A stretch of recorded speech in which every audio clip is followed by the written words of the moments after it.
Preferred for just $9.99 for 12 months. Call 1-800-COMCAST.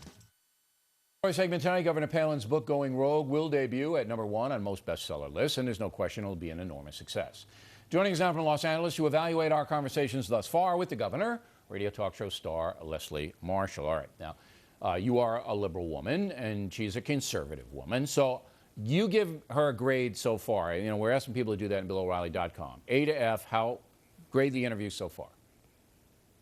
Well, I have to say, I'm going to give you a B for asking questions that weren't about Levi and Bristol and her family and her husband.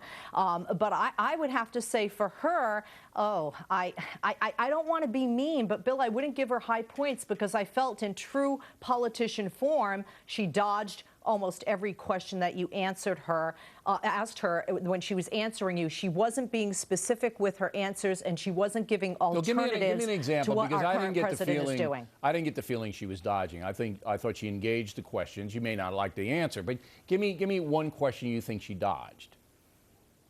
Well, I think she dodged Iran, for example.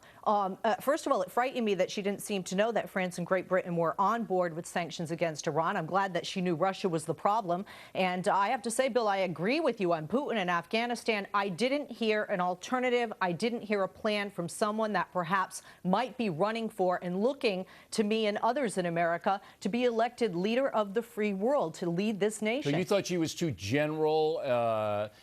Okay, I think that's a valid criticism, but nobody else has any idea, and I'm not making an excuse for the governor. But I haven't, look, Obama didn't have any solution to Afghanistan. He doesn't have any solution to Iran. So, you know, to be fair, if you're going to say Governor Palin didn't have any solution, our President of the United States didn't have any solution. So I don't know what the beef is other than maybe Sarah Palin should have one, but, you know, what say you? Obama didn't have one.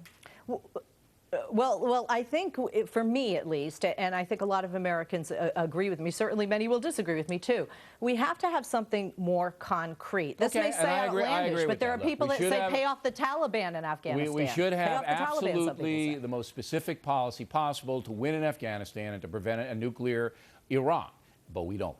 So it's not just, and again, I sound like I'm making excuses for Governor Palin. I'm not, but I felt she was conversant with the issues. A lot of people didn't feel that she was conversant.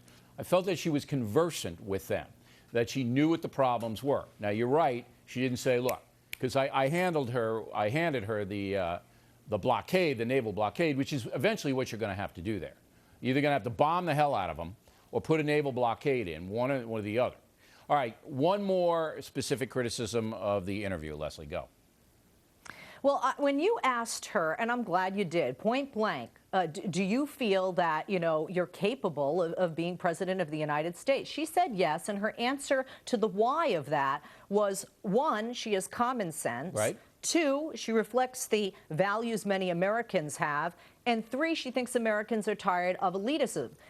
This woman has a $5 million book deal before one book is sold. This woman spent nearly $800 a night in hotel rooms on taxpayers' dime in Alaska and $20,000 plus to move her family around. And this woman also left the throne of governor in Alaska. Would she bail on us in tough times or for the bigger and better deal? So I thought it was hypocritical. No, I thought it was very hypocritical. She had to make money. She had to earn money. There's nothing wrong with earning money, and she's doing it legitimately.